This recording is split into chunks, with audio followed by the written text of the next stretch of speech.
आपकी हालत कैसी रहेगी? उदाहरण के लिए आपने दुनिया में घोषित कर रखा है आप पीएचडी हैं और आप हैं 5वीं फेल, तो आपकी दिन रात हालत कैसी रहेगी? ये अहंकार की स्थिति होती है। वो एक बड़ा भारी झूठ है। क्यों कहा जाता है कि अहंकार का मुंह सुरसा के मुख की भांति सदा खुला ही रहता है? क्योंकि वो एक झूठ है। वो एक ऐसा झूठ है जो कितने भी सहारे ले रहे उसका झूठ होना सच में तब्दील नहीं हो जाएगा। शरीर झूठ नहीं है, अहंकार झूठ है। शरीर तो तथ्य है, मिट्टी है। अहंकार की प्रकृति समझ में आ रही है? एक डरी हुई चीज जो कभी पूरी नहीं हो पाएगी, क्योंकि वो है ही नहीं, चैन नहीं है, उसे शांति नहीं है। तो इसलिए वो कभी इससे रिश्ता बनाता है, कभी इससे रिश्ता बनाता है, और न रात की नींद न दिन का आराम। तो ये भी जो हो रहा है ये भी बस बच्चों का खेल ही। कोई बन के बैठ गया है मुझे तो पता नहीं है, कोई बन के बैठ गया है मैं डूड हूं, मुझे सब पता है, मेरा नाम आचार्य जी है, मैं बताऊंगा, मुझसे पूछो, मुझसे, मैं बताऊंगा। कुछ नहीं है, ये बच्चों का खेल है, खेल लो। आज लाओ त्ज़ु एक प्रश्न से शुरुआत कर रहे हैं।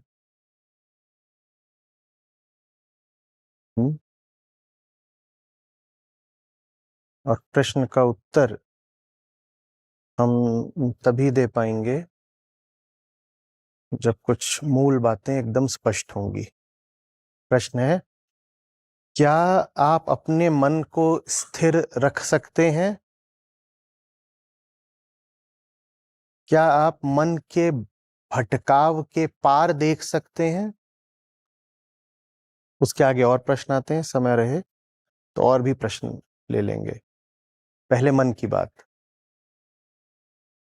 क्या आप अपने मन को स्थिर रख सकते हैं? तो सबसे पहले कहा आप, फिर कहा मन, और फिर कहा स्थिर। आप, मन और स्थिर। इसमें ऐसा लगेगा जैसे विषय वस्तु मन है, जैसे केंद्रीय बात मन है, जैसे मन का भटकना समस्या हो और उस समस्या के बारे में प्रश्न करा गया हो। अगर ऐसा लगेगा तो शुरू में ही गड़बड़ हो गई। क्या कहा है? क्या आप अपने मन को स्थिर रख सकते हैं? तो मन से भी पहले कौन आता है? आप। आप माने मैं, अहम। मन यूं ही नहीं होता। मन सदा किसी का होता है।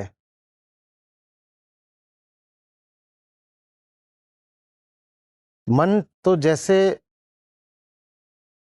पालतू जानवर है या नौकर है या किसी वृत्त की परिधि है, सदा उसके केंद्र में कोई होता है, सदा उसका स्वामी कोई होता है। आज मन खराब है, आज मन चंचल है, आज मन उदास है। जो मालिक है वो अपने आप को छुपा करके सारी बात मन पर डाल देता है ना?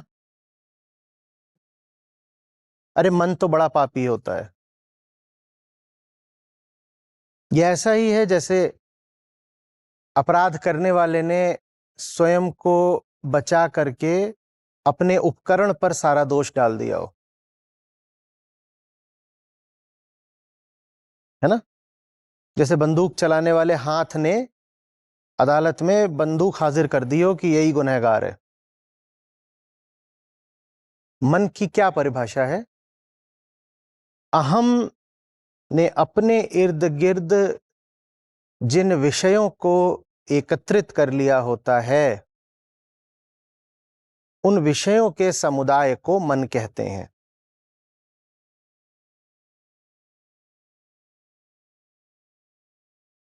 अहम ने अपने इर्द गिर्द जिन भी विषयों से संबंध बैठा लिया होता है, उन विषयों के लिए एक संयुक्त संज्ञा है मन। तो इसको मैं अक्सर आपसे ऐसे भी कहा करता हूं कि मन अहम के चारों ओर बसा हुआ मोहल्ला है। अहम केंद्र में है और अहम ने अपने चारों ओर एक बस्ती बसा ली है। उस बस्ती में सब उसके रिश्तेदार रहते हैं, दोस्त यार रहते हैं, जिनसे अहम का लेना देना है वो सब उस बस्ती में रहते हैं, है ना। आप उस बस्ती को देखें तो बस्ती बहुत बड़ी है, ध्यान से नहीं देखेंगे तो बस्ती ही बस्ती दिखाई देगी। बस्ती के बीचों बीच जो बैठा हुआ है वो नहीं दिखाई देगा, क्योंकि वो एक है, वो मात्र एक है जो बस्ती के मध्य में बैठा हुआ है। और बस्ती में उसने कितने बैठा लिए हैं? अनेक। आप यहां तक कह सकते हो अनंत।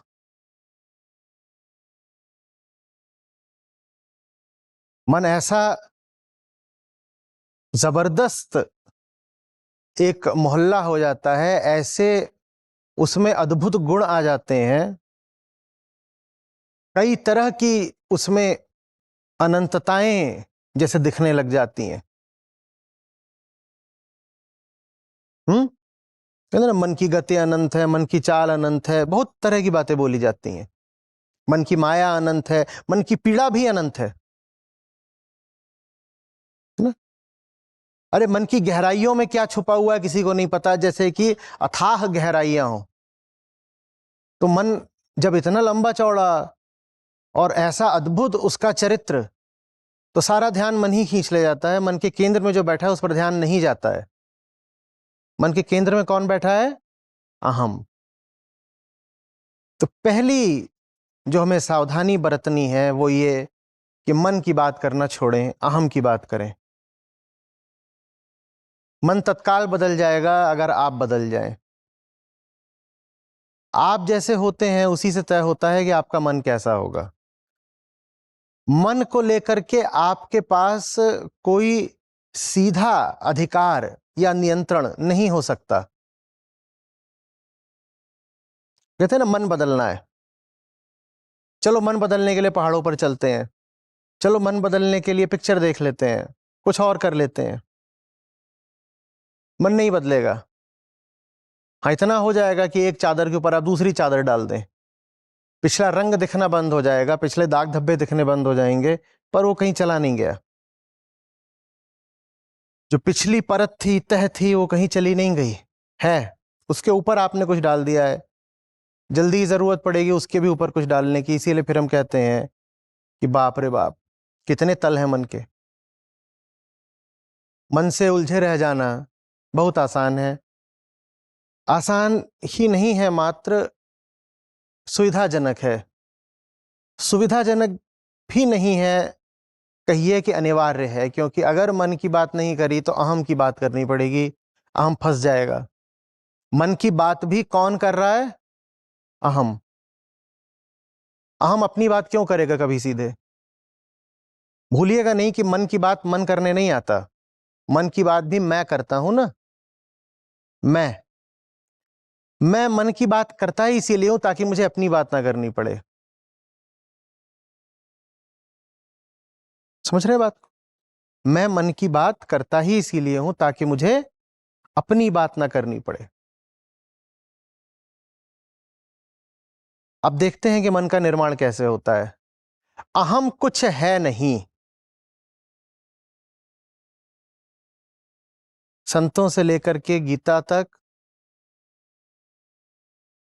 और अष्टावक्र से लेकर नागार्जुन तक सब आपको लगातार यही पढ़ा रहे हैं कि अहम एक बड़ी अद्भुत इकाई होता है जो मात्र अपनी नजरों में होता है, अन्यथा पारमार्थिक तल पर वास्तविक अर्थ में उसका कोई अस्तित्व नहीं है। पर वो अद्भुत इसलिए है क्योंकि अपनी दृष्टि में तो वो है। इसीलिए हम कहते हैं कि अहम यदि है भी तो बस व्यवहारिक तल पर है। व्यवहार की भाषा में हम मैं आदि कह देते हैं। जगत व्यापार चलना मुश्किल हो जाएगा अगर हम वैसे ही हों जैसे हैं, पर मैं कहना छोड़ दें। तो इस दुनिया में तो ऐसे ही चलता है, मैं, तुम, मेरा, तेरा। लेकिन इस मैं नामक इकाई का अपना कोई स्वतंत्र पारमार्थिक वस्तुगत अस्तित्व नहीं है, इसको खोजने जाओ ये कहीं नहीं मिलती। वास्तव में ये अनुभव ही तभी तक होती है जब तक इसको खोजने नहीं जाओ। जो ही इसे खोजने निकलो तो पता चलता है कि जिसको खोज रहे हैं वो है ही नहीं, और जो खोजने निकला है वो भी खोज में मिट जाता है। समझ में आ रही बात है? तो अहम बड़ी अजीब हालत में रहता है, उसकी हालत से हमको थोड़ी तो संवेदना रखनी पड़ेगी अपनी हालत से। भाई हम और कोई नहीं है, हम ही है। अब सोचो आप कि आप कुछ ऐसा बने बैठे हो जो बस आपके अपने प्रचार के कारण है, आप वास्तव में वो हो नहीं, तो आपकी दिन रात कैसी हालत रहेगी? हमने अहम के बारे में क्या कहा? वो मात्र अपनी दृष्टि में है, वो मात्र अपने देखे है। अगर स्वतंत्रता से, निष्पक्षता से उसको खोजा जाए तो वो नहीं मिलेगा। हां, अहम स्वयं कहे कि मैं हूं, तो उसका होना सिद्ध होता रहता है। और जब अहम कहता है मैं हूं, तो साथ ही साथ वो ये भी मान लेता है कि तुम हो, क्योंकि बात बड़ी बेमेल हो जाएगी, बड़ी अतार्किक हो जाएगी अगर मैं कहूं कि मैं तो हूं पर तुम नहीं हो। तो इस तरीके से एक दूसरे की पीठ खुजा के काम चलता रहता है, मैं भी हूं तुम भी हो। ठीक है ना? अब मैं आपसे पूछ रहा हूं आपकी हालत क्या रहे अगर आपको पता हो कि कोई ऐसी चीज है आपके बारे में जो सिर्फ आपके प्रचार के कारण है, जो सिर्फ आपके आग्रह, आपके हठ, आपके झूठ के कारण है, अन्यथा नहीं है। आपकी हालत कैसी रहेगी? उदाहरण के लिए आपने दुनिया में घोषित कर रखा है आप पीएचडी हैं और आप हैं 5वीं फेल, और दुनिया को आपने क्या बता रखा है? आप पीएचडी हैं। तो आपकी दिन रात हालत कैसी रहेगी? अपनी हालत बयान करते हुए कुछ शब्द बताइए। डरे हुए, असुरक्षित, धक धक लगी रहेगी लगातार। आप हाँ हाँ, और लगातार आप लोगों को पटा कर रखना चाहोगे, लगातार आप लोगों को अपने पक्ष में रखना चाहोगे, लगातार आप दबंग लोगों से अच्छा रिश्ता रखना चाहोगे, है ना? जो समाज, दुनिया वगैरह के बाहुबली होंगे, आप उनकी गुड बुक्स में रहना चाहोगे। हाँ, बहुत बढ़िया। और लगातार आप ऐसों से दूर रहना चाहोगे जो आपकी पोल खोल सकते हैं, तो आप ज्ञानियों से दूर रहना चाहोगे, दूर ही नहीं रहना चाहोगे। ज्ञानी का होना भी आपकी धड़कन बढ़ाने, रक्तचाप बढ़ाने के लिए पर्याप्त है। तो आप ज्ञानी को मिटाना चाहोगे, भले ही ज्ञानी स्वयं आप पर आक्रमण करने ना आ रहा हो, पर आप अपनी ओर से उस पर आक्रमण करने जाओगे, क्योंकि अगर वो है भी तो उसका वजूद ही आपके लिए खतरा है।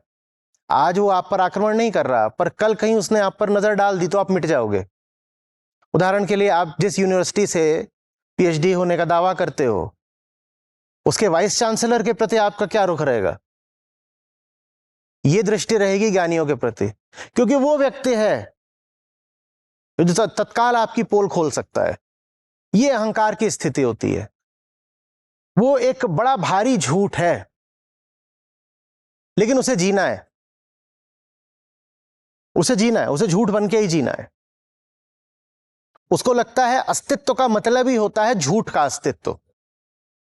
उसको लगता है कि अगर उसने अपना झूठ हटा दिया तो वो स्वयं ही हट जाएगा।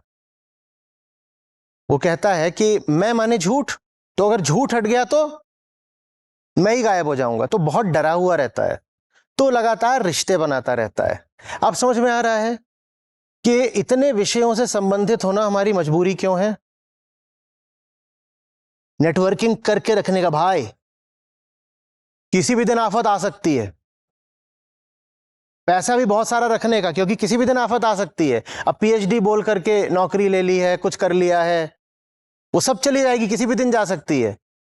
तो बहुत सारा पैसा जोड़ के रखो, नौकरी चली गई तो अपना क्या होगा? क्योंकि पता है कि तुम्हारे पास जो है वो झूठ है, वो कभी भी छिन सकता है। ये अहंकार है। तुम्हारे पास जो कुछ है वो झूठ पर आधारित है, कभी भी छिनेगा। तो इसीलिए बहुत तरह की सुरक्षा के इंतजाम करके रखता है। पुलिस वालों से बना के रखो भाई, किसी भी कोई एफआईआर कर सकता है कि इस आदमी की डिग्री झूठी है, तो मैं पहले ही वहां पर जाकर के सब बंदोबस्त, इंतजाम, प्रबंध, सेटिंग करके रखूंगा। नेताओं से बनाकर रखो भाई, किसी भी दिन कुछ हो सकता है। मीडिया से बना के रखो भाई, किसी भी दिन अखबारों में बदनामी छप सकती है। समझ में आ रही है बात? अब समझ में आ रहा है कि क्यों कहा जाता है कि अहंकार एक अपूर्णता है जो सदा किसी न किसी के सहारे की तलाश में रहता है, और कोई भी सहारा वो ले ले, कोई सहारा पूरा नहीं पड़ता, अभी उसे और सहारे चाहिए। क्यों कहा जाता है कि अहंकार का मुंह सुरसा के मुख की भांति सदा खुला ही रहता है? क्योंकि वो एक झूठ है। वो एक ऐसा झूठ है जो कितने भी सहारे ले रहे, उसका झूठ होना सच में तब्दील नहीं हो जाएगा।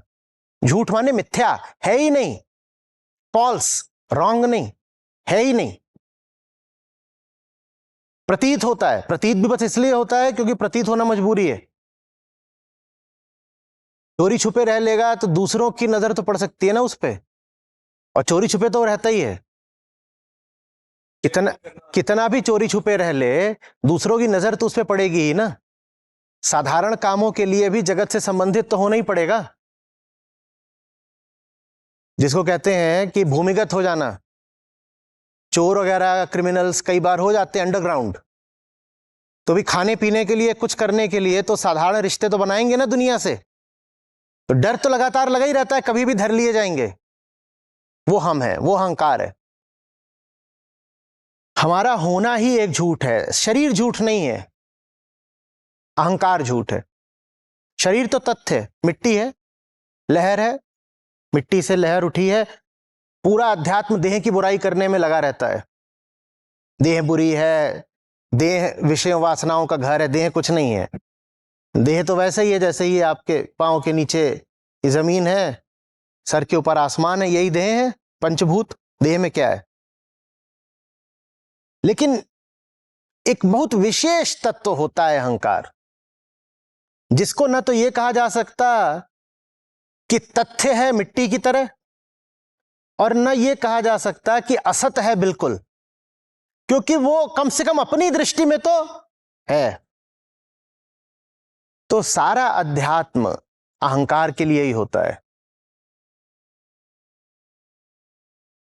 अध्यात्म का मतलब होता है कि सबसे पहले तो ज्ञानियों ने, ऋषियों ने आपकी खातिर एक समझौता किया। समझौता यह किया कि आपकी हस्ती को स्वीकृति दी, माना, एक्नॉलेज किया। उन्हें भी पता है कि अहंकार तो है ही नहीं, आप रोते हुए जाइए, ऋषिवर बड़ा दुख है, जीवन संताप से भरा हुआ है, ऐसा है वैसा है, 50 बातें।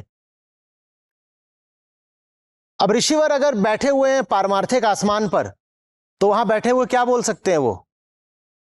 तुम तो कुछ नहीं, जब तुम ही नहीं तो तुम्हारा दुख कैसा? सीधा जवाब तो यही होना चाहिए। मैं बहुत गंभीरता से विचार कर रहा हूं। फिजूल के प्रश्न बंद। कोई प्रश्न आए बोलो प्रश्नकर्ता से तुम हो ही नहीं। जब प्रश्नकर्ता ही नहीं है तो प्रश्न कैसा?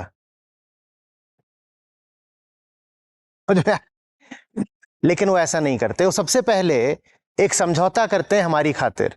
पूरा अध्यात्म उसी समझौते से शुरू होता है। वो समझौता ये है कि माना जाता है कि अहम है। ये माना जाता है किसकी खातिर? जो दुखी है उसकी खातिर। क्योंकि हमको दिख रहा है कि न दुखी है न दुख है, पर जो दुखी है वो तो रो ही रहा है ना। तो सबसे पहले तो उसके दुख को अभिस्वीकृति दी जाती है, एक्नॉलेजमेंट दिया जाता है कि हाँ है, और फिर वहां से शुरू करके उसको वहां तक लाया जाता है जहां दुख मिट जाए दुखी के मिटने से। लेकिन शुरुआत में तो मान लिया जाता है। जैसे कोई छोटा बच्चा आपके पास रोता हुआ आए, बोले फलाने कमरे में भूत है और भूत ने हमें गिरा दिया और हमारे देखो ऐसे यहां चोट लग गई है कोहनी में। तो आप बोलो अले ले, ले, भूत ने तो भला बुला किया, चलो दोनों मिलके भूत को मारते हैं। और फिर आप उसको लेके जाएं और कमरे की बत्ती जला दें, और फिर वहां दोनों मिलके भूत को खोजें और भूत नहीं मिले। जब नहीं मिले तो फिर आप उसको समझा दें कि देखो भूत तो है ही नहीं। लेकिन शुरुआत कैसे की गई? मान लिया गया। अच्छा तू कह रहा है भूत है तो मैंने मान लिया। तो शुरुआत ऋषियों की करुणा से होती है। वो करुणावश वो बात भी मान लेते हैं जो उनको पता है कि झूठी है, क्योंकि बच्चा रो रहा है, क्या करें? वो मैं क्या करूं, ठीक है मान लो, हाँ हाँ तुझे बहुत दुख है, मान लिया बहुत दुख है, चल भूत को खोजते हैं। भूत तो मिला ही नहीं। अहंकार वही भूत है। जिसको खोजो तो कभी नहीं मिलेगा। वो सिर्फ अज्ञान में पनपता है।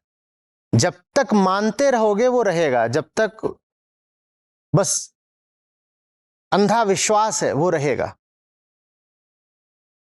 जैसे ही जिज्ञासा और प्रयोग परीक्षण शुरू होते हैं उसका कुछ पता नहीं चलता।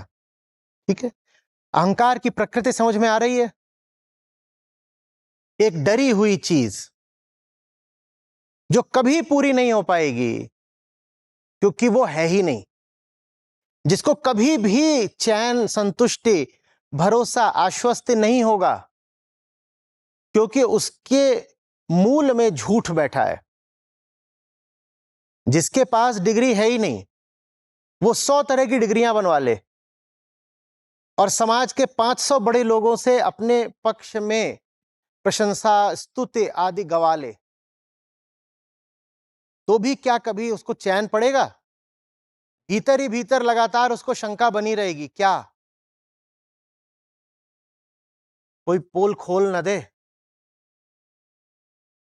वो बन गया होगा समाज का बड़ा कद्दावर आदमी, वहां दूर कोई बैठा होगा एकदम नया नवेला सा पत्रकार, 25 साल का बस, और वो पत्रकार एक साधारण सा सवाल पूछ देगा और ये साहब हो सकता है 50 साल के हो गए हों और इनके पास दुनिया भर का रुतबा रसूख है और इनका दिल धक से धड़क जाएगा कि बाप रे, किसी ने सवाल पूछा क्या, किसी ने सवाल पूछा। ये सब बातें होती दिखाई देती हैं। बड़े बड़े इज्जतदार, रुतबेदार लोग, बड़े अनुभवी लोग, बड़े ज्ञानी लोग, और कैसे उनके पसीने छूटने लग जाते हैं जैसे ही कोई घर का बच्चा भी सवाल पूछ दे, क्योंकि उन्हें अच्छे से पता है कि कुछ है जो उन्होंने छुपा रखा है। There is skeleton in the proverbial cupboard. जाने भी तो यारों। तो कमिश्नर था, पता नहीं डिमेलो नाम था, डिमेलो। हाँ, डिमेलो। डिमेलो। वो लाश है। क्या कर रहे हैं आप लोगों ने? फिल्म नहीं देखी है? मैंने 5 बार देखी है कम से कम वो। तो कमिश्नर डिमेलो है। ये जो डार्क ह्यूमर होता है ना, ये मुझे बहुत पसंद आता है।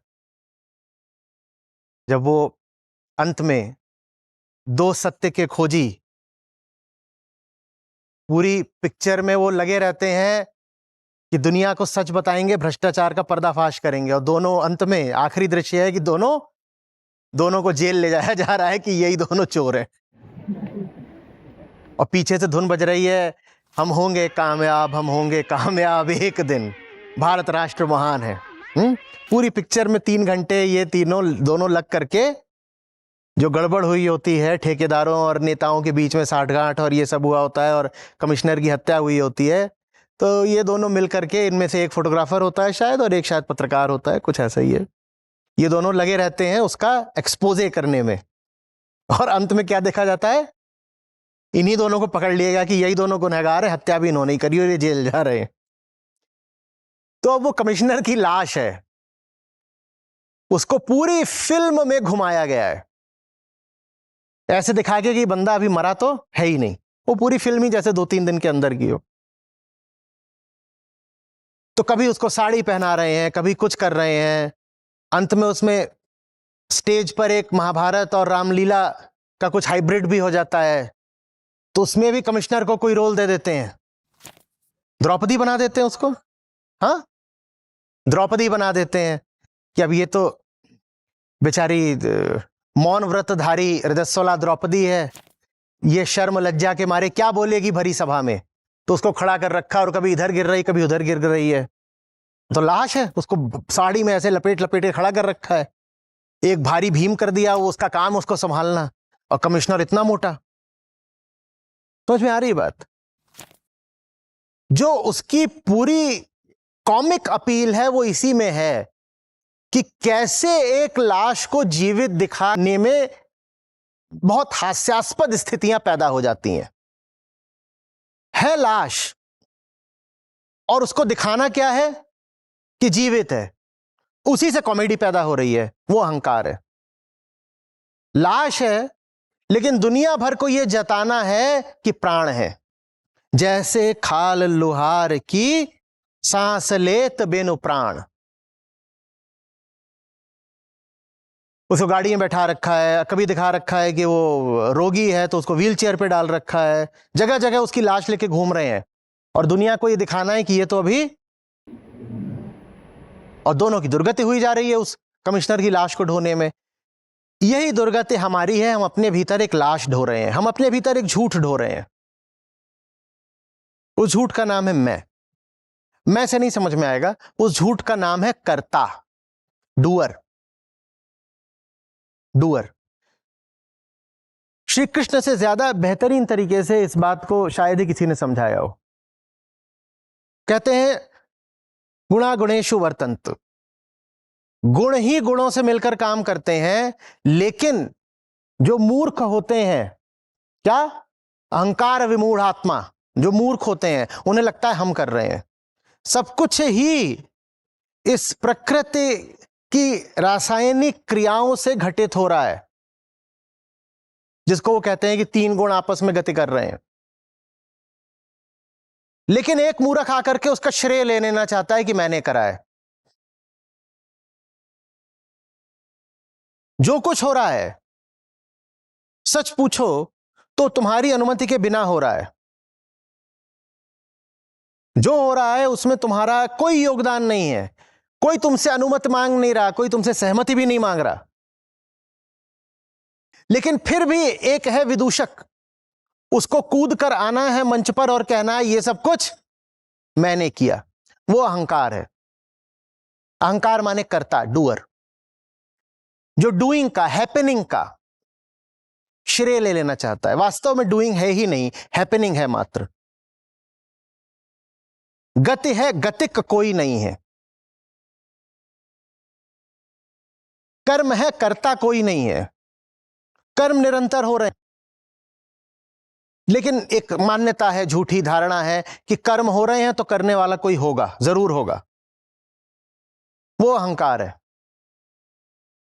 और अहंकार के पास स्वयं ही ये प्रमाण है कि वो नहीं है। प्रमाण क्या है? लगातार बना हुआ उसका डर। वो इतना डरा हुआ है कि समझ जाता है कि मेरे जो दावे हैं अपने ही बारे में, वो दावे यथार्थ तो नहीं हो सकते। और इसी डर के कारण वो दुनिया भर का संचय करता है, कहानियां बनाता है, गुटबंदी करता है। जितने दुनिया के आप कृत्य देख रहे हैं वो अहंकार के डर से ही होते हैं, और डर तो उसमें रहेगा ही। अहम हो और डर ना हो, ये नहीं हो सकता। तो अहम ने जो गुटबंदी करी है, जो अपने आसपास पूरा मोहल्ला बैठाया है, उसको मन कहते हैं। जैसे आपने पुरानी हिंदी फिल्मों में देखा होगा कि किसी छोटी जगह पर जो एकदम दबंग बाहुबली नंबर 1 लठायत है, किसी जगह पर उसकी कोठी होती है, और कोठी के चारों ओर उसने लगभग 1 किलोमीटर वर्ग क्षेत्र में क्या फैला रखा होता है? अपने लोगों की बस्ती। देखा है कि नहीं देखा है? जैसे चक्रव्यूह में होता है, एक के बाद एक चक्र है, और बीच में कौन खड़ा है? जो परम योद्धा है। ये उस तक आसानी से नहीं पहुंच सकते, चारों ओर पहले ये सब है। तो मन समझ लीजिए जैसे अहम का सुरक्षा कवच है। आपके मन में कुछ भी यूं ही नहीं होता। आपके मन में जो कुछ भी है वो इसलिए ताकि आपके झूठ को बचाए रख सके। जो चीज आपके झूठ को बचाएगी नहीं, वो मन में बसेगी नहीं, वो मन को काट करके अहम पर आघात करेगी। कुछ अगर है जो मन को बहुत प्यारा है, जो मन में आ करके शांति पूर्वक, कुशलता पूर्वक बस गया है, तो उसका जीवन में एक ही काम है, अहंकार को बचाना। फिर दोहराते हैं, मन अहंकार के इर्द गिर्द जमा हुई विषयों की बस्ती है। हाँ हाँ, रहा होगा। अगर वहां भी गैंगस्टर वाला मामला है तो बिल्कुल रहा होगा। एक बीच में और उसने अपने चारों तरफ पूरी बस्ती बसाई होगी। जैसे अभी ये फिल्म आई थी, उसमें भी तो था गैंगस्टर फिल्म KGF। बीच में उनका महल है और चारों तरफ उनके लोगों की बस्ती है। ये मन है, ये मन है। ऐसे ही वहां किसी को नहीं बसा लिया जाता। देखिए आपके मन में कौन है। जो भी आपके मन में है वो कहीं ना कहीं इसलिए है कि वो आपके होने को स्वीकृति देता होगा, माने आपके झूठ को सच मानता होगा। आप मन में लाओगे ही उसी को जो कह दे कि हाँ तेरा जो झूठ है उस मैंने सच माना, तो वह ठीक है, अब हम तुम्हें अपने मन में प्रवेश देते हैं। तुम दिन को कहो रात, तो हम रात कहेंगे, ठीक है। Agree? Yes agree, okay you can come. तो वो मन में आ जाएगा।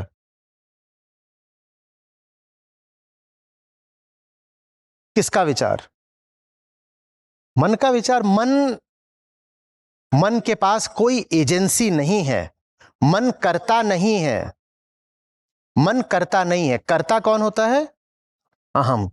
मन तो विषयों का संकलन है। जैसे अब ये सब मैं बैठा हूं, मैंने ये सब चीजें अपने आसपास रख ली हैं, मन ऐसा है।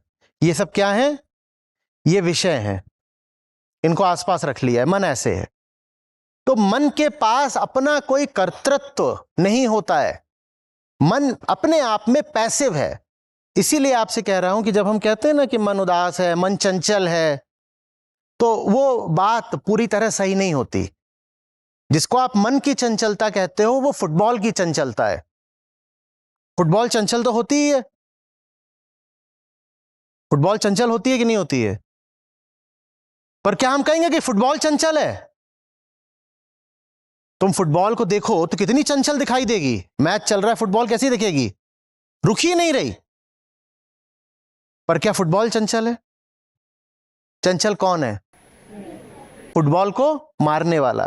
तो उसी तरह से मन की चंचलता वास्तव में अहम की विकलता है। अहम की विकलता मन की चंचलता के रूप में प्रकट होती है। मन नहीं चंचल होता। समझ रहे हो? विषय क्यों इधर उधर भागेंगे भाई? मन नहीं चंचल होता है। अहम कभी इस विषय से रिश्ता बनाता है और कभी। तो चंचल कौन है? और चंचल इसलिए क्योंकि विकल है। विकल माने बेचैन, चैन नहीं है, उसे शांति नहीं है। तो इसलिए वो कभी इससे रिश्ता बनाता है, कभी इससे रिश्ता बनाता है। ठीक वैसे जैसे कभी इसको पास देते हो, कभी उसको पास देते हो, कभी इससे लेते हो, कभी उस। वहां तो फिर भी जो खिलाड़ी हैं वो कई सारे हैं। यहां पर खिलाड़ी बस एक खिलाड़ी है जो कभी इस विषय को पकड़ता है, कभी उस विषय को पकड़ता है। किसी भी एक विषय के साथ वो सेटल नहीं हो सकता, वो शांत नहीं बैठ सकता, क्योंकि किसी भी विषय में एक क्षमता ही नहीं है कि झूठ को सच बना दे। हां, हर विषय के पास जाया इसी आशा से जाता है कि क्या पता ये मेरी हस्ती को प्रमाणित कर दे, क्या पता इससे जुड़ करके जो है नहीं वो हो जाए, क्या पता इससे जुड़ के चैन मिल जाए। तो विषय नहीं कूदफान मचा रहे हैं। मन माने विषयों का, हमने क्या कहा, समुदाय। विषय नहीं कूदफान मचा रहे। वैसे भी मन तो सूक्ष्म होता है ना, क्या कूदफान मचाएंगे? इतनी बाहर वस्तुएं हैं, उन वस्तुओं में से जिनसे आपने रिश्ता बना लिया उनको विषय बना के यहां बैठा लेते हो। वो क्या बेचारे कूदफान मचाएंगे? वो तो छवियां हैं।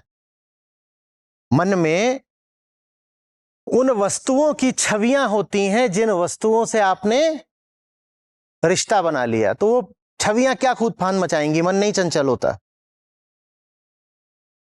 अहम चंचल है और चंचल होना उसकी मजबूरी है, उसे चंचल होना पड़ेगा। रुक के, टिक के, थम के तो वो बैठ सकता है ना जिसको घर मिल गया हो, जिसको आश्वस्ति मिल गई हो। अहम को ना कोई घर है ना आश्वस्ति है। उसका तो यही है कि कहीं जरा सा कुछ खटका हुआ उसकी नींद खुल जाती है। मेरी चोरी पकड़ी तो नहीं गई, मेरी चोरी पकड़ी तो नहीं गई। आप कोई बड़ी भारी चोरी करके बैठे हो, क्या हालत रहेगी आपकी? और सोचो अहम की क्या हालत रहेगी, जिसने दुनिया की सबसे बड़ी चोरी कर दी है, जिसने किसी ऐसे को अस्तित्ववान घोषित कर दिया जो आप काले को गोरा बोल दें, एक झूठ ये हुआ, अमीर को गरीब बोल दें, एक झूठ ये हुआ, आदमी को औरत बोल दें, एक झूठ ये हुआ, छोटे को बड़ा बोल दें, एक झूठ ये हुआ ना। और सोचो झूठों में झूठ क्या है, जो है ही नहीं उसे हुआ बोल दें। अहंकार ने वो झूठ बोल रखा है, कैसे उसको कभी चैन मिलेगा? फिर न रात की नींद न दिन का आराम, लगे हुए हैं ये करने में वो करने में, इधर उधर दुनिया भर का खुरपेच, कभी किसी से नाता जोड़ा, कभी किसी से कुछ करा, कभी कहीं जाके टांका भिड़ाया। शतरंज के मोहरे हो गए दुनिया के सब विषय, इसको इससे लगाओ, इसको उससे जोड़ो, क्या पता बात बनी जाए। बात बनती नहीं, जिंदगी खत्म हो जाती है। समझ में आ रही बात ये? तो जो चुनौती आज हमें दे रहे हैं लाओ त्जू, प्रश्नी चुनौती के रूप में है, क्या आप अपने मन को स्थिर रख सकते हैं? क्या आप मन के भटकाव के पार देख सकते हैं? जी हां, देख सकते हैं, अगर हम मन की बात करना बंद कर दें। मैं मन की बात करता है ताकि मैं को मैं ना देखना पड़े। मन की बात बंद, मेरी बात शुरू। मेरे होने से मन है ना, आप ना रहो तो मन रहेगा क्या? आप ना रहो तो मन रहेगा क्या? जो कुछ स्मृति में पड़ा हुआ है वो विषय नहीं कहलाता। विषय तभी है जब अहम उससे संबंध बनाता है। जिस क्षण आपने संबंध बनाने की आवश्यकता छोड़ दी, विषय सीधे स्मृति में चला जाता है, निष्क्रिय हो जाता है, पैसिव। अब आपको व्यवहारिक तल पर कभी जरूरत पड़ेगी तो आप उसको कॉल कर लोगे, जैसे सॉफ्टवेयर में होता है ना, फंक्शन किसी चीज को कॉल करता है, तो आप उसको कॉल कर लोगे, छोड़ दोगे। अब आपके पास ये जरूरत नहीं है कि आपके पास लगातार कोई मौजूद रहे सुरक्षाकर्मी की तरह। जब अहम शांत हो जाता है, माने आत्मस्थ हो जाता है, तो मन विषयों से रिक्त हो जाता है। तब कोई आपसे अगर पूछेगा क्या सोच रहे हो, तो आप थोड़ा सख्ता आ जाओगे, बोलोगे क्या जवाब क्या दें इस बात का, क्योंकि मन में कुछ था ही नहीं। बल्कि अब आपने पूछ लिया कि क्या सोच रहे हो, तो मन में कुछ आ गया, आपके पूछने से आ गया, अन्यथा कुछ नहीं था। लेकिन यह नहीं हो सकता कि गैंगस्टर साहब हैं पर सुरक्षा कवच, तो वो जो पूरी बस्ती है वो खाली तब तक नहीं होगी जब तक उसके बीच में एक दबंग दिखने वाला लेकिन निहायत ही डरपोक गैंगस्टर जब तक बैठा हुआ है, तब तक बस्ती खाली नहीं होगी। अहम जैसे जैसे आत्मस्थ होता जाता है, वैसे वैसे विषयों से जुड़ने की जरूरत कम होती जाती है। आपकी आध्यात्मिक प्रगति कितनी हो रही है उसको जांचने का एक ये तरीका हो सकता है। कोई भी तरीका 100% फूल प्रूफ नहीं होता, पर फिर भी आपको जिंदगी में कितने विषयों से जुड़ने की बाध्यता प्रतीत होती है। और जब से जीवन में गीता आई है, कितने विषय अनावश्यक लगने लगे हैं। कितनी बैसाखियां हैं जो आपने त्याग दी, और त्याग भी नहीं दी, वो गिर गई, क्योंकि आप दौड़ने लगे। जो दौड़ रहा हो वो बैसाखी कहां तक ढोते ढोते दौड़ेगा। जो दौड़ना शुरू कर दे वो भले ही बैसाखी त्यागने का संकल्प ना करे, वो पाएगा कि दौड़ने की प्रक्रिया में बैसाखी अपने आप गिर गई है। तो ये जांचिए अपने जीवन में कि कितनी चीजें आपने सिर्फ इसलिए पकड़ रखी थी कि उनसे आपको सहारा या सुरक्षा मिलता था, और अब लगता है कि आवश्यकता नहीं है, जरूरत नहीं है, भाई हट जाओ। वो आके कहते हैं thank you so much for your services, पर अब तुम्हारी जरूरत नहीं है। आप घर से बाहर निकल रहे हैं, कोई आगे, अरे अरे मैं भी चलता हूं, ठीक, कर लेंगे, हो जाएगा। आप ट्रेन का टिकट करा रहे हैं, नहीं नहीं मैं भी चलता हूं। ट्रेन है, सीट है, हम हैं, पहुंच जाएंगे। समझ में आ रही बात? ये जितनी ऊंची बातें हैं, ये ऊंचाइयों के लिए नहीं है। ये जितनी ऊंची बातें हैं वो इसलिए हैं ताकि जमीन पर रहने वालों की जिंदगी बेहतर हो सके। आसमानों की बातें आसमानों के लिए नहीं होती, कृष्णों की बातें कृष्णों के लिए नहीं होती। हुँ? कई बार बात आती है कि भगवान महावीर और गौतम बुद्ध समसामयिक थे, मोटे तौर पर 20-30 साल उम्र में महावीर बुद्ध से ज्येष्ठ थे और एक ही क्षेत्र में वो भ्रमण करते थे। यही पूर्वी उत्तर प्रदेश, बिहार और नेपाल के सीमावर्ती क्षेत्र, यहीं पर उनका पूरा काम चलता था। तो लोग कई बार कहते हैं कि ये दोनों महानुभाव एक दूसरे से कभी मिले क्यों नहीं? क्योंकि कोई जरूरत नहीं है, क्योंकि कृष्णों की बातें कृष्णों के लिए नहीं होती। क्या करेंगे एक दूसरे से मिलके? हाँ, जानते थे शायद एक दूसरे को, क्योंकि कई बार ग्रंथों में उल्लेख आता है तो पता रहता है। हिंदू ग्रंथों में उदाहरण के लिए जैन मुनियों का बड़े आदर के साथ उल्लेख आता है, लेकिन ऐसा कोई उल्लेख हमें नहीं मिलता कि जैन तीर्थंकर और उपनिषदों के ऋषि आमने सामने बैठे हुए हों। आदर बहुत है, पर आमने सामने बैठने की कोई आवश्यकता शायद है नहीं। यही बात आप जब मध्यकाल में आ जाएं और वहां आप पाएं कि भक्ति मार्ग के इतने संत थे, संत कवि थे, बहुत कुछ छिटपुट मौके होंगे विरल जब उनमें आपस में मुलाकात हुई हो। हाँ, उनमें गुरु शिष्य का ही नाता हो, जैसे रैदास है, मीरा है, तो अलग बात है, अन्यथा आपस में नहीं मिलते थे। और अब जनश्रुति है, कह नहीं सकते कि कितना सही है कितना गलत है। उदाहरण के लिए एक जनश्रुति है कि बाबा फरीद और संत कबीर मिले, वो जनश्रुति ठीक हो नहीं सकती क्योंकि दोनों का जीवन काल अलग है।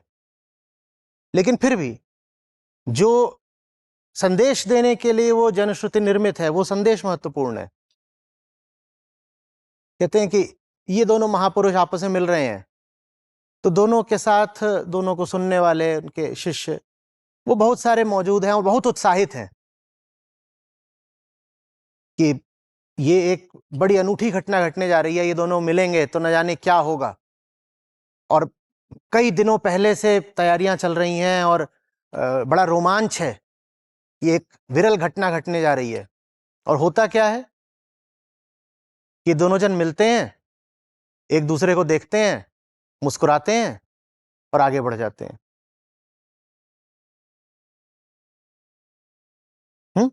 इनका इधर से आ रहा था काफिला, इनका इधर से आ रहा था और ये दिख रहा था कि अब ये मिलेंगे रास्ते में, तो मिले भी, बस इतना नहीं हुआ, आमने सामने खड़े हुए, मुस्कुराए और आगे बढ़ गए।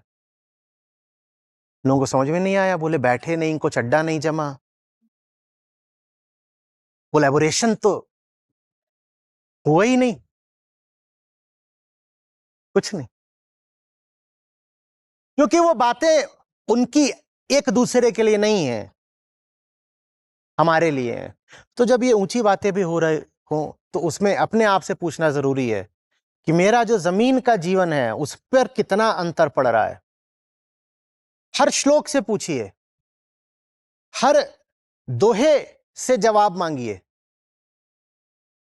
तू मेरी जिंदगी में किस तरह प्रासंगिक है, और नहीं प्रासंगिक है तो मैं तेरे साथ समय नहीं जाया कर रहा। सिर्फ इसलिए थोड़ी कि कोई चीज धार्मिक मान ली गई है, श्रेष्ठ मान ली गई है, परंपरा में पूज्य मान ली गई है, तो हम उसको रटते फिरेंगे। मुझे ये जिंदगी जीनी है अपनी पार्थिव, बताओ तुम इसमें कैसे बेहतरी ला सकते हो। और वो बेहतरी ला सकता है अगर आप ये सवाल पूछेंगे। सवाल पूछे बिना बस शश्यत नमन करेंगे तो कोई बेहतरी नहीं आएगी। कि गा रहे हैं एक के बाद एक गा रहे हैं, जैसे अभी था मैं बोल रहा हूं, दोहरा रहे हैं। सवाल करना तो जरूरी है ना, ये मेरी जिंदगी में कैसे उपयोगी है, मेरे दैनंदिन आचरण में इसकी सार्थकता क्या है। और सार्थकता है, पर सर ज्यादा झुका दोगे तो कुछ दिखाई नहीं देगा। सारा खेल देखने का है, परिभाषाओं से बात करते हैं, है ना। जिम्मेदारी माने क्या, मुंह माने क्या। जितने भी मेरे आरंभिक वीडियो हैं, सब में बातचीत इसी बात को है कि तुम जिन शब्दों का इस्तेमाल कर रहे हो, तुम्हें उनकी परिभाषा पता है क्या। लंबी चौड़ी बातचीत हो सकती है, घंटों की बातचीत हो सकती है, और परिभाषा ही स्पष्ट नहीं तो तुम बात किस पे कर रहे हो। One straw man versus the other. मैं पूछा करता था, जैसे सामने बैठे हुए हैं, मैं पूछा था, हाँ भाई कितने लोग मानते हो that A is greater than 0? हाथ खड़े करो, खड़े करो। अरे कर दो यार, ये देखा, तुम सब लाल पार्टी में आ गए। सब लोग हाथ खड़े करो जितने लोग मानते हो ए इज ग्रेटर देन 0। खड़े करो, खड़े करो। ये सब लाल पार्टी में आ गए। नीचे करो। कितने लोग मानते हो ए इज लेस देन 0? हाथ खड़े करो। तुम सब हरी पार्टी में आ गए। अब वहां बाहर निकलो, दूसरे का सर फोड़ दो। बस ये किसी को नहीं पता है, हे है क्या।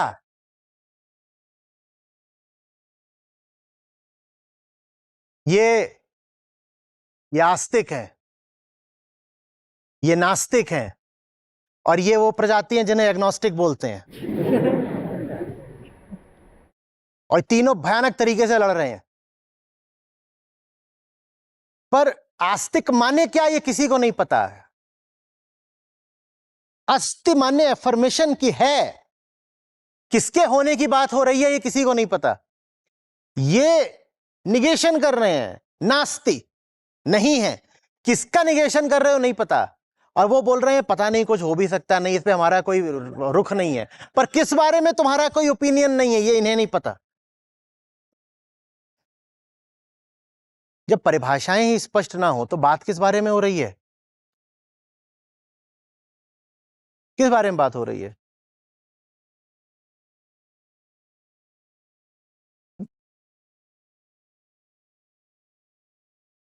सब्जियां बड़ी मस्त चीज होती हैं।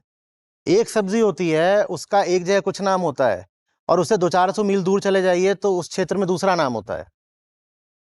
अब 150 करोड़ लोगों का देश हो गया ये, तो बहुत संभव है कि एक नाम जो एक जगह एक सब्जी का हो, वही नाम दूसरी जगह दूसरी सब्जी का हो। अब कुछ कुछ नाम बताओ मजेदार सा। नेनुआ तो सचमुच में होती है, ऐसा बताओ जो जो कल्पना दौड़ाओ थोड़ी। पोटा, लौकी, क्या लौकी, क्या कर दिया आपने, क्या। कोहड़ा नहीं जानते क्या होता है? कोहड़ा होता है ऐसा जो नहीं होता। अभी क्या बोला मैंने? पोटा। अब पोटा, पोटा, पोटा, ठीक है। पोटा बंबई में पारसी समुदाय आलू को बोलता है, और पोटैटो से मिलता जुलता है, तो वहां क्या होता है? पोटा माने आलू। और पंजाब में पोटा माने क्या होता है? पंजाब में पोटा माने क्या होता है, कुछ बोलो। बैंगन। अब ये दोनों आमने सामने बैठ गए हैं, ठीक है ना। ये इनका नाम है सोडा बॉटल वाला, जमशेद जी। सोडा बॉटल वाला, सोडा बॉटल भी नहीं, सोडा बॉटल ओपनर वाला। और ये आकर बैठ गए, इनका क्या नाम है? हाँ हाँ, हरदीप सिंह। और दोनों लड़ गए हैं कि पोटा सख्त होता है कि मुलायम, कि उसमें बीज होते हैं कि नहीं होते हैं। और सोडा बॉटल वाले का एकदम ही ओपनर लग गया। अपने पंजाबी भाई हैं, भारी पड़ गए। बोले बोल क्या बोल रहा है? बोल रहा है पोटा में बीज होते हैं। अब वो बैंगन की बात कर रहा है। वो आलू की बात कर रहा है। एक के देखे बीज होते हैं, एक के देखे नहीं होते, पर दोनों समझ ही नहीं रहे कि बात हो किसकी रही है। एक के देखे इतना बड़ा होता है, एक कह रहा नहीं इससे ज्यादा बड़ा होता ही नहीं। एक कह रहा है कि लटकता है पौधे में, एक कह रहा है जमीन खोद के निकाला जाता है। असर फोड़ दिया एक दूसरे का। किसकी बात कर रहे हो? ये तो पूछना ही नहीं है कभी।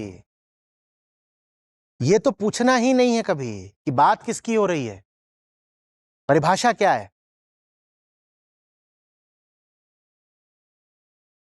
हरी बात समझ में?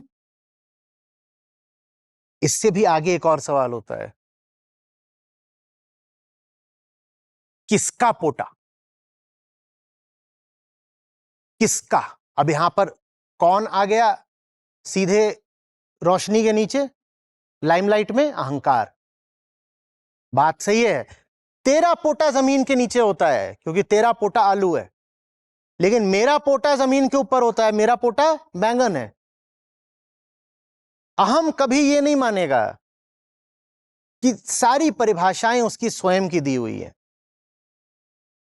वो कभी भी ये नहीं मानेगा कि सब कुछ उसके सापेक्ष है। वो ये दिखाएगा कि सब कुछ ही ऑब्जेक्टिव है। इसी को हम कहते हैं कि अहम अपने आप को आत्मा दर्शाना चाहता है। अहम ये बताना चाहता है कि मामला एब्सोल्यूट है। एब्सोल्यूट नहीं है, रिलेटिव है। वही पोटा उसके रिलेशन में आलू है और वही पोटा उसके रिलेशन में बैंगन है। अहम की दुनिया में सब कुछ रिलेटिव है। आपका बेटा आपके रिलेशन में राजकुमार है, आपका बेटा पड़ोसी के रिलेशन में लफंगा है। समझ में आ रही बात? लेकिन आप ये नहीं मानोगे कि हां वो राजकुमार है, पर सिर्फ मेरे लिए। पड़ोसी के लिए और पड़ोसी की बिटिया के लिए तो लफंगा ही है। ये कभी नहीं मानोगे। आप कहोगे राजकुमार है एब्सोल्युटली। एब्सोल्युटली माने है। अहम यही करता है, वो है पर मात्र अपने रिलेशन में, अपने देखे है, और उसकी पूरी दुनिया भी बस उसी के लिए है। माने मन किसके लिए है? अहम के लिए है। मन अहम के लिए है। मन स्थिर नहीं है तो माने कौन स्थिर नहीं है? मन उदास है तो कौन उदास है? और कोई भी स्थिति हो, चाहे वो उदासी की हो, चाहे खुशी की हो, कोई भी स्थिति हो, वो स्थिति अपूर्णता की ही होती है। हर स्थिति का काम है आना और जाना। वो वापस चली ही इसीलिए जाती है क्योंकि अपूर्ण निकली। लगभग वैसे ही जैसे आप लोग अमेज़न वगैरह से कुछ मंगाते हैं और अगले दिन उसको लौटा भी देते हैं। मन लगातार यही करता रहता है। मन नहीं, वो क्या करेगा? ऑनलाइन ऑर्डर देगा, माल आएगा, एक दो दिन इस्तेमाल करेगा, बात तो कभी बन ही नहीं सकती। जब बात नहीं बनती तो फिर वो लौटाता है। और वो यूनिवर्स, वो यूनिवर्सल सेट, वो समुच्चय जहां से ऑर्डर किया जा सकता है, जहां से विषय उपलब्ध हो सकते हैं, वो अनंत है। और कोई रिस्ट्रिक्शन नहीं है कि 500 बार आपने कुछ मंगाया और लौटाया तो अब नहीं मंगा सकते। जीवन पूरा फिर ऐसे ही प्रयोग और आशा में बीत सकता है, बीत जाता है। ये मंगाया, आजमाया, बात नहीं बनी, लौटाया, फिर अगली चीज मंगाई, फिर। और यही कारण है कि अहम की दुनिया में आशा बड़ा ऊंचा शब्द होता है। और यही कारण है कि लोग कितना भी अपने आप को धार्मिक बोल लें, कृष्ण भक्त बोल लें, गीता से सब बच के निकलना चाहते हैं, गीता से सब कतराते हैं, क्योंकि गीता में निराश शब्द बहुत केंद्रीय है। गीता में भी, अष्टावक्र गीता में भी, हर जगह कहते हैं जो अभी तक आशा को पकड़े हुए है वो बंधक ही रहेगा, वो दुखी ही रहेगा। क्योंकि आशा का मतलब ही यही है, मैं तो वही रहूंगा जो मैं हूं, उम्मीद करूंगा कि इसके बाद अब इसको आजमाऊंगा तो शांति मिल जाएगी। मैं वही रहूंगा, विषय बदलता चलूंगा। इतना बड़ा मैंने विषयों का संसार बसाया किस लिए है? इसीलिए तो कि एक के बाद एक उसमें मैं कुछ। अब बताओ कि हमें नए नए अनुभवों की तलाश क्यों रहती है? पहली बात तो नए अनुभव की परिभाषा क्या हुई? नया विषय। नया विषय क्यों चाहिए? क्योंकि पुराना हर विषय नाकाफी पड़ेगा, असफल पड़ेगा। बोर हो जाओगे। अब ये जो बोर शब्द है, इसकी भी आध्यात्मिक परिभाषा करिए, बहुत मजा आएगा कि बोर माने क्या। एक कहीं पे किसी से मैंने कहा था कि पूरा अध्यात्म सिर्फ बोरियत से निपटने का उपाय है। मनुष्य का जीवन माने एक सतत ऊब, तो अध्यात्म उस ऊब को मिटाने के लिए है। The highest entertainment. आप सारा मनोरंजन इसीलिए करते हो ना कि ऊब से निवृत्त हो पाओ, इसीलिए करते हो ना। हाँ, वो ऊब उस मनोरंजन से नहीं मिटेगी, वो ऊब यहां से मिटती है। तो जिन्हें मनोरंजन भी चाहिए उनके लिए सबसे ऊंचा मनोरंजन यही है। गजब की बात हो गई। अहम की डेफिनेशन बस जो कहता है कि मैं हूं, जो कहता है मैंने किया, जो कहता है मैंने भोगा, वही, बस यही है। इलैबोरेट की जरूरत क्या है बताओ? जो कह रहा है और इलैबोरेट करेंगे, वही अहम है।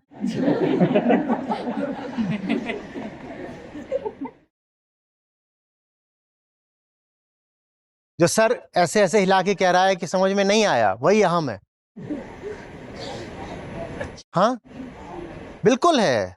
अहम न हो तो पूछेगा कौन और जवाब कौन देगा? पर जितने प्रश्न पूछे जा रहे हैं वो सब इस भावना पर आधारित हैं कि मुझे समस्या है। माने मैं सत्य, सत्य को समस्या होती है, माने मैं सत्य। तो पारमार्थिक तल पर यह पूरी प्रश्नोत्तरी मिथ्या है। न किसी को कोई समस्या है, न समस्या का निदान या समाधान देने की कोई जरूरत है। आप जब अद्वैत में भी विशुद्ध अद्वैत पर जाओगे, उच्चतम अद्वैत पर, जैसे ऋभु गीता, तो वहां गुरु शिष्य संवाद पर भी हंसा जाता है। कहते क्या पूछ रहे हो और क्या जवाब दिया जाए? वहां यह भी नहीं करा जाता कि गुरु के सामने नमन करना है। अवधूत गीता कहती है सर झुकाऊं भी तो झुकाऊं किसके आगे, मैं ही मैं तो हूं।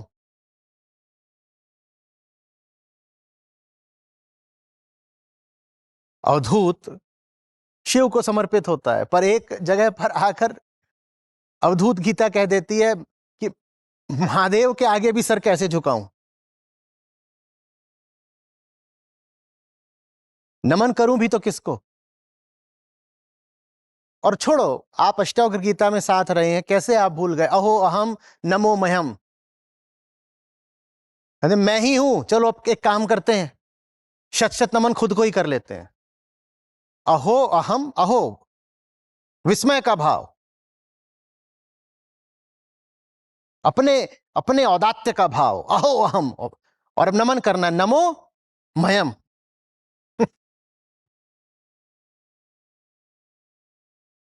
समझ में आ रही है बात? ये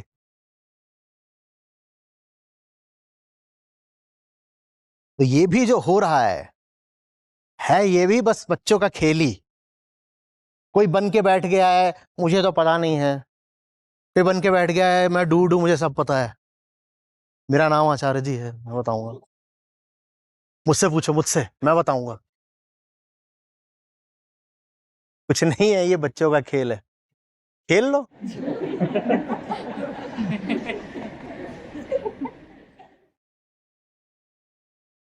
जब तक तुम्हें लगता है कि तुम्हें समस्या है, तब तक तो ये खेल तुम्हें खेलना पड़ेगा।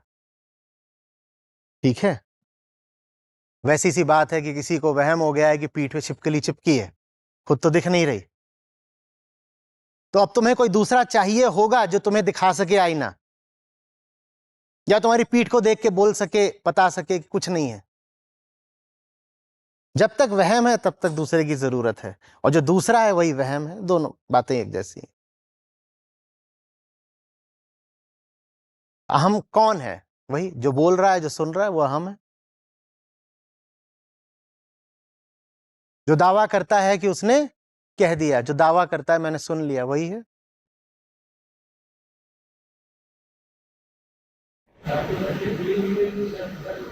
आपने कल रजिस्टर किया है गीता में? कल? तो आप यहां कैसे आए? जानते नहीं हैं आप क्या कि बात सिर्फ 400 लोगों के लिए नहीं हो रही है? कहाँ है माइक, कहाँ है कैमरा? या चलती ट्रेन में हमने बस यूं ही गॉसिप शुरू कर दी है? आप संस्था के साथ हो, आप मिशन को समझते हो, आप भली भांति जानते हो कि इस बातचीत में भले ही इस सभागार में 500 जने मौजूद हैं, पर इस बातचीत को 5 लाख लोगों तक पहुंचना है। आप ऐसे बीच बीच में कुछ उछालते रहोगे तो क्या ये स्वार्थ की बात नहीं होगी कि हम 500 लोगों का तो काम हो जाए, और जो बाहर देख रहे हैं उनको भी छोड़ो कि जिन लोगों तक सोशल मीडिया से पहुंचना है, जो हमारे ही भाई बंधु अभी कम्युनिटी पर ये पूरी बात सुन रहे हैं, उन तक आपकी बात कैसे पहुंचेगी? पहुंच जाएगी। सोचिए, आप आज आए हो, आप पिछले 2 दिनों में तो नहीं आए थे, 26-27 तारीख को, लेकिन यहां जितनी बातचीत हो रही थी वो आप सुन के लाभ ले रहे थे ना। और वो बातचीत आप ना सुन पाते ठीक से तो आपको कैसा लगता? आपकी बातचीत कोई कैसे सुन पाएगा?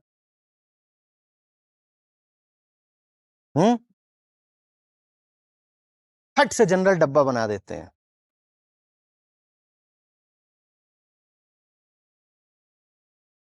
आपका ही हूं मैं आपकी सेवा के लिए मौजूद हूं। मैं तो कह रहा हूं यूज मी, पूरा निचोड़ लो। पर पूरा निचड़ू तो पूरे के लिए निचड़ू ना, मात्र एक अंश के लिए क्यों?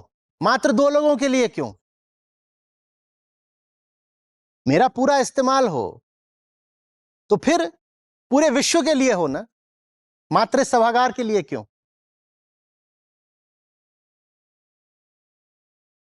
अब कोई सवाल ही नहीं पूछेगा।